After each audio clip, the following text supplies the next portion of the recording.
Two of history's greatest military minds, two men who reshaped the world in their image, Alexander the Great and Napoleon Bonaparte, both undefeated in their primes, both masters of strategy and both revered as legends. But what if they could face off on the battlefield? Could Alexander's fearless leadership and innovative tactics overcome Napoleon's mastery of modern warfare? Or would Napoleon's firepower and adaptability prove too much for Alexander to handle? In today's video, we'll pit these two titans of history against each other, comparing their armies, strategies and leadership to determine who would win. First, let's meet the contenders, Alexander the Great. Born in 356 BCE in Macedon, this young king was a military prodigy. Tutored by Aristotle and crowned at just 20 years old, Alexander went on to conquer the Persian Empire, carving out one of the largest empires the ancient world had ever seen. By the time of his death at 32, he had never lost a battle, earning his place in history as one of the greatest generals of all time. And then there's Napoleon Bonaparte. Rising from obscurity in Corsica, Napoleon became the Emperor of France and dominated Europe during the early 19th century. A master tactician and a relentless innovator, Napoleon's Grande Armée crushed every coalition that stood against him until his eventual downfall. But in his prime, he was unstoppable.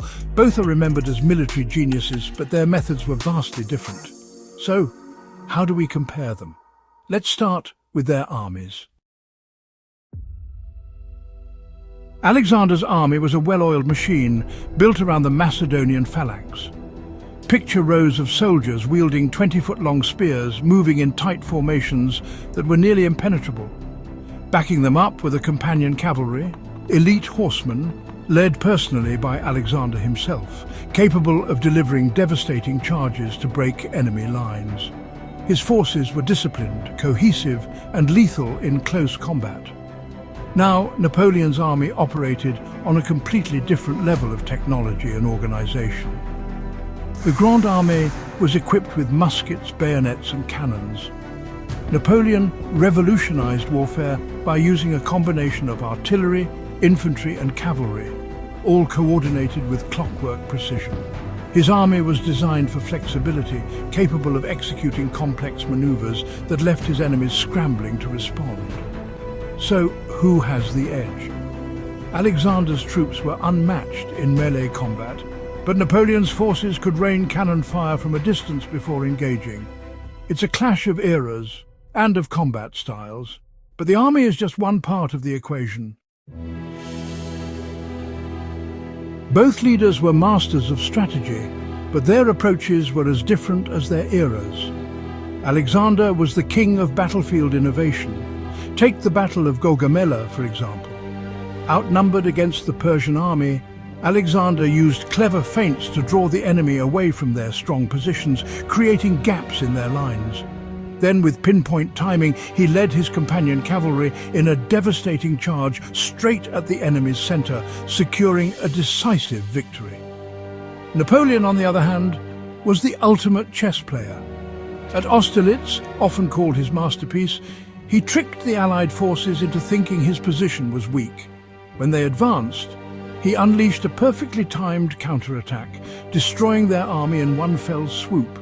If these two faced off, Alexander might try to close the distance quickly, relying on his phalanx and cavalry to engage Napoleon in close combat.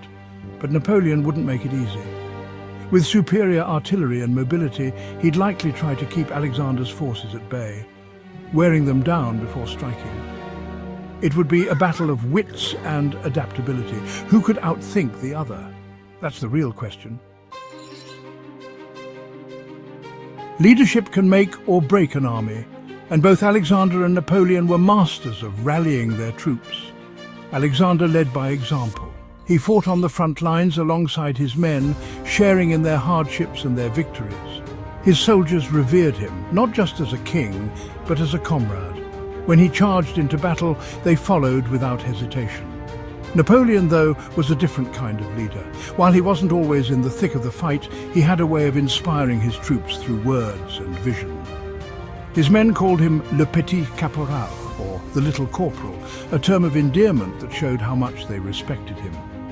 Napoleon's ability to turn a demoralized force into an unstoppable machine was second to none.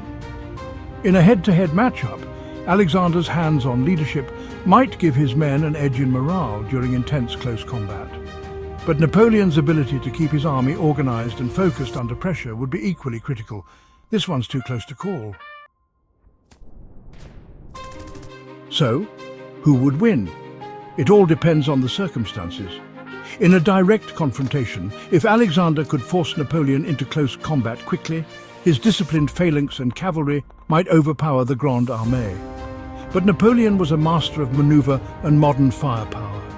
If he could keep his distance and leverage his artillery and muskets, Alexander's forces might be outmatched.